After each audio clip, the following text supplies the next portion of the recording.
নমস্কার। আজ আমি তোমাদের যে ভিডিওটা দেখাবো, তো সেই ভিডিওটা আমাদের যে হরগৌরী কালিকার যে পূর্ণ বিগ্রহ, আর এই পূর্ণ বিগ্রহের রূপ দান করেছে যে, তারই ভিডিওটা দেখাবো। আর সেই আগের কিছু মুহূর্ত তোমাদের সামনে তুলে ধরছি। আর ভিডিও শেষে বলবো সেটা কে। যিনি নিখিল বিশ্বব্রহ্মাণ্ডকে তার ক্ষণিক ইচ্ছায় তৈরি করেছেন, তার রূপদান কি আমরা করতে পারি? না, পারি না। তবে তার মায়ায় আমরা বশীভূত হতে পারি। তেমনি এই মায়াজালে আবদ্ধ আমরা। তাই এত কালী তথা শক্তি পূজার আরাধনা বঙ্গে এতটাই প্রচলিত।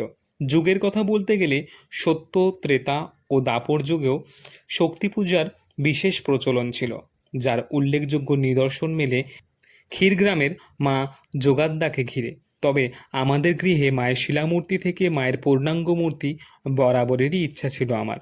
মাকে কাতর আবেদন জানাতাম নিঃশব্দে, এই শিলামূর্তির কাহিনী না হয় অন্য দিন জানাবো।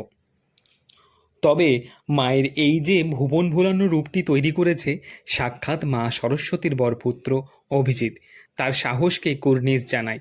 কারণ যিনি গোটা ব্রহ্মাণ্ডের সৃষ্টিকর্ত্রী, আবার নিজের স্বামীকেও যিনি নিজেই সৃষ্টি করেছেন, তার রূপদান করাটা কি চারটিখানি কথা?